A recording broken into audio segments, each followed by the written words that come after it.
Hi అండి, నమస్తే. Welcome to Suhasini's kitchen. నేను మీ సుహాస్ని రెడ్డి. ఈరోజు మన కిచెన్లో రాయలసీమలో చేసే కుస్కా నాటుకోడి చికెన్ని చేసి చూపించబోతున్నా. ఈ కుస్కాలోకి నాటుకోడి చికెన్తో కలుపుకొని తిన్నామంటే చాలా రుచిగా ఉంటుందండి.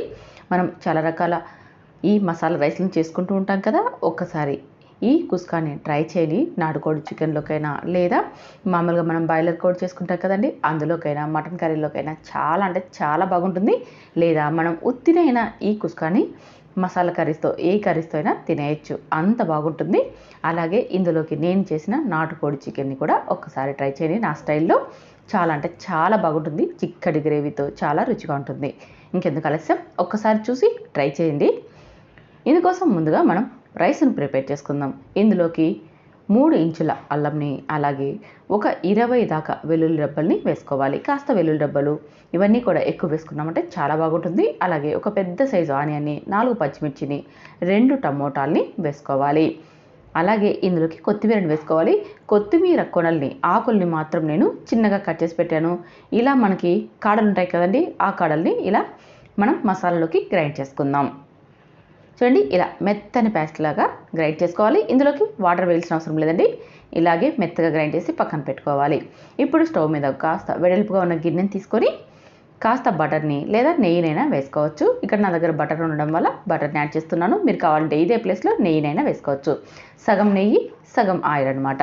అలా వేసేసుకొని కాస్త వేడెక్కాక 1 స్పూన్ జీలకర్రని వేసి జీలకర్ర చిరపలాడుతున్నప్పుడు ఇందులోకి బిర్యానీ ఆకు, అలాగే చెక్క, లవంగం, ఇలాచి అన్నీ 2 చొప్పున వేసేసుకోవాలి. అలాగే ఒక పెద్ద సైజు ఆనియన్ని చిన్న ముక్కలుగా కట్ చేసి వేసుకొని చూడండి ఇలా లైట్ గోల్డెన్ కలర్ వచ్చేదాకా ఫ్రై చేసుకోవాలి. తర్వాత ఇందులోకి 3 పచ్చిమిర్చిని, అలాగే మనం ఇందాక గ్రైండ్ చేసి పెట్టుకున్నాం కదండి, ఆ పేస్ట్ని కూడా ఇందులోకి మొత్తం వేసేసుకోవాలి. చిన్న మంట మీద 1 నిమిషం పాటు బాగా వేయించుకోవాలి. ఈ మసాలా అంతా కూడా మీకు 750 గ్రాముల రైస్ అండి. అంటే మనం నీళ్లు తాగుతాం కదా, ఆ గ్లాస్తో 3 కప్పుల బియ్యాన్ని తీసుకున్నాను. 1 నిమిషం తర్వాత ఇందులోకి 2 మీడియం సైజు టమోటాల్ని కట్ చేసి వేసి ఒకసారి కలిపి లో ఫ్లేమ్లో కొద్దిగా ఫ్రై అవ్వనివ్వాలి. తర్వాత ఇందులోకి ఒక పావు టీ స్పూన్ దాకా ధనియాల పొడి కాస్త వేసుకున్నామంటే రుచి చాలా బాగుంటుంది. ఒకవేళ ధనియాల పొడిని ఇష్టపడని వారు స్కిప్ చేసుకోవచ్చండి.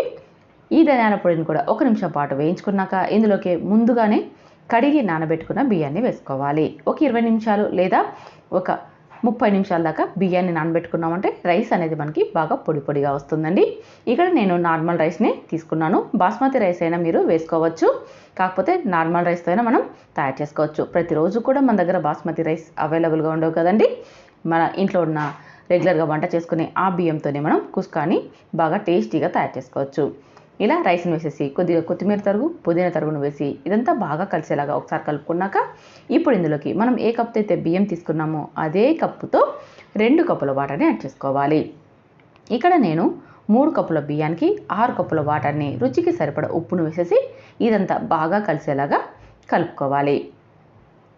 ఇలా కలిపేసేసి మూత పెట్టి మంటని మీడియం ఫ్లేమ్లో పెట్టుకొని ఒక 5 నిమిషాల పాటు ఉడికించుకోవాలి. చూడండి, 5 నిమిషాలకి మనకి రైస్ అనేది దగ్గర పడింది కదా.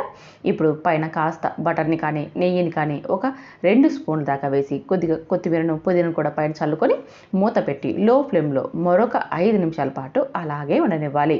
అప్పుడే మనకు అన్నం అంతా బాగా సెట్ అయిపోయి పొడి పొడిగా రుచిగా వస్తుంది. చూడండి, మరొక 5 నిమిషాల తర్వాత చూపిస్తున్నాను మీకు. చూసారా, అన్నం అనేది బాగా సెట్ అయిపోయింది. ఇలా 5 నిమిషాలు లో ఫ్లేమ్లో, 5 నిమిషాలు మీడియం ఫ్లేమ్లో పెట్టుకున్నామంటే మనకు అన్నం రెడీ అయిపోతుంది. చూసారు కదా, ఇలా చేతికి అంటుకోలేదు అంటే మనకు అన్నం అంతా బాగా ఇమురుకున్నట్టు. ఇప్పుడు స్టవ్ ఆపేసేసి మూత పెట్టి మరొక 5 నిమిషాలు అలాగే ఉండనిచ్చి తర్వాత మనం సర్వ్ చేసుకొని తినాలి. ఇలా మనం 5 నిమిషాల పాటు అలాగే ఉండనిచ్చామంటే అన్నం అనేది ముద్దగా కాకుండా పొడి పొడిగా వస్తుందన్నమాట. ఇప్పుడు ఇందులోకి మనం నాటుకోడి చికెన్ని ప్రిపేర్ చేసుకుందాం. ఇక్కడ నేను 2 కేజీల నాటుకోడి చికెన్కి ఇదంతా చూపిస్తున్నానండి. 2 కేజీల చికెన్కి ఒక హాఫ్ చిప్ప కొబ్బరిని చూడండి ఇలా ముక్కలుగా కట్ చేసి మెత్తని పౌడర్ లాగా గ్రైండ్ చేసుకోవాలి. అలాగే ఇందులోకి 2 ఇలాచి, 2 చెక్క, 4 మిరియాలు, 2 లవంగాలు ఇలా స్పైసెస్ని వేసేసుకొని, అలాగే ఇందులోకి 1 స్పూను గసాల్ని, 2 స్పూన్ల చిల్లీ పౌడర్ని మనం తినగలిగే కారాన్ని బట్టి వేసుకోవాలి. అలాగే 1 స్పూన్ ధనియాల పొడిని కూడా వేసి మరొకసారి ఇదంతా మెత్తగా గ్రైండ్ చేసుకోవాలి. ఇలా మనం వాటర్ వేయకుండా ఒకసారి గ్రైండ్ చేసుకున్నాం అనుకోండి, పౌడర్ లాగా వచ్చేసి త్వరగా మనకి గ్రైండ్ అయిపోతుంది. ఇప్పుడు ఇందులోకి 3 పచ్చిమిర్చిని, అలాగే ఒక మీడియం సైజు ఆనియన్ని, కొద్దిగా వాటర్ని యాడ్ చేసి మెత్తని పేస్ట్ లాగా గ్రైండ్ చేసుకోవాలి. మనకి ఈ మసాలా అనేది ఎంత మెత్తగా గ్రైండ్ చేసుకుంటే మనకి చికెన్కి అంత గ్రేవీ చిక్కగా వస్తుందన్నమాట. ఇప్పుడు అలా గ్రైండ్ చేసుకొని పక్కన పెట్టుకొని స్టవ్ మీద ప్రెషర్ కుక్కర్ పెట్టి అందులోకి ఒక 3 స్పూన్స్ దాకా ఆయిల్ వేసుకోవాలి. ఎప్పుడైనా సరే మనం కోడి కూర చేసుకున్నప్పుడు ఆయిల్ని తక్కువ వేసుకోవాలి. కోడి కూరలో కొవ్వు ఉంటుంది కాబట్టి ఆయిల్ని తక్కువ వేసుకోవడం మన ఆరోగ్యానికి చాలా మంచిది. అలాగే ఆనియన్ని, పచ్చిమిర్చిని బాగా ఫ్రై చేసుకున్నాక ఇందులోకి మనం ముందుగానే సిద్ధంగా పెట్టుకున్న చికెన్ ముక్కల్ని వేసుకోవాలి. ఈ నాటుకోడిని కోడి కొని మేమే స్వయంగా ముక్కలుగా కొట్టించాం కాబట్టి కడగక్కర్లేదండి, అలాగే వేసుకోవచ్చు. మనం అక్కడ వాళ్ళ దగ్గర ఉన్న నాటుకోడి ముక్కలనైనా సరే కొన్నామనుకోండి, ఇంటి దగ్గర ఖచ్చితంగా వాటిని శుభ్రంగా కడగాలి. ఇలా మనమే స్వయంగా కొట్టించుకున్నామంటే అవసరం లేదండి, ఎందుకంటే మనం నీట్గా కొట్టించుకుంటాం కాబట్టి కడగక్కర్లేదు. ఇప్పుడు ఇందులోకి ఒక 1/4 టీ స్పూన్ దాకా పసుపును వేసి ఒకసారి ఇదంతా బాగా కలిసేలాగా కలుపుకుంటూ 1 నిమిషం పాటు ఫ్రై చేసుకోవాలి. చూడండి, ఇలా ఆయిల్ అనేది ముక్కలు కంటిందంటే అడుగంటకుండా ఉంటుంది. అందుకోసమని 1 నిమిషం పాటు బాగా కలిపి తర్వాత మూత పెట్టి లో ఫ్లేమ్లో 5 నిమిషాల పాటు ఉడికించుకోవాలి. పసుపు వేసాం కాబట్టి నీరు వచ్చేసి మనకి చికెన్ ముక్కలు అనేది అడుగంటకుండా ఉడుకుతాయి. ఇలా 5 నిమిషాలు ఉడికించుకున్నాక ఇప్పుడు ఇందులోకి 1 స్పూన్ అల్లం వెల్లుల్లి పేస్ట్ని ఫ్రెష్గా దంచి వేసుకోవాలి. అప్పటికప్పుడు దంచుకున్నామంటే ఆ రుచి చాలా బాగుంటుంది.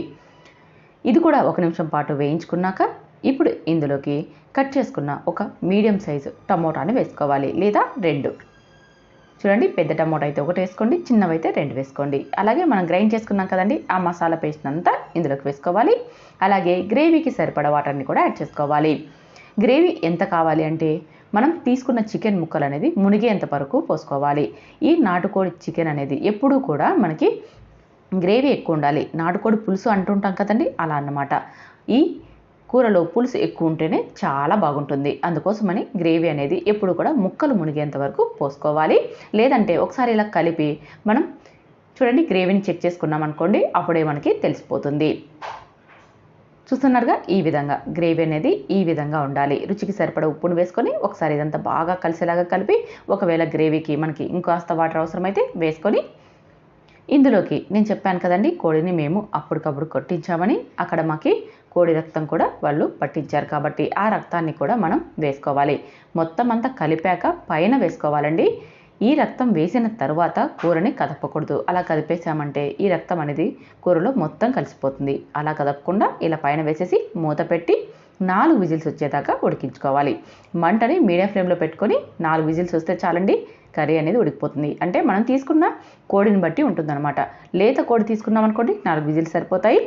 అదే మనం ముదురు కోడిని తీసుకున్నట్టయితే 6 విజిల్స్ దాకా మనం ఉడికించుకోవాలి. అప్పుడే ఈ నాటుకోడి కూర అనేది కరెక్ట్గా ఉడుకుతుందన్నమాట. ఇక్కడ మేము తీసుకున్న కోడి లేతది కాబట్టి 4 విజిల్స్ పెట్టాము. చూడండి, 4 విజిల్స్కి మనకి కూర అనేది రెడీ అయిపోయింది. నాటుకోడి ఎప్పుడు కూడా గ్రేవీ అనేది ఎక్కువగా ఉండాలి.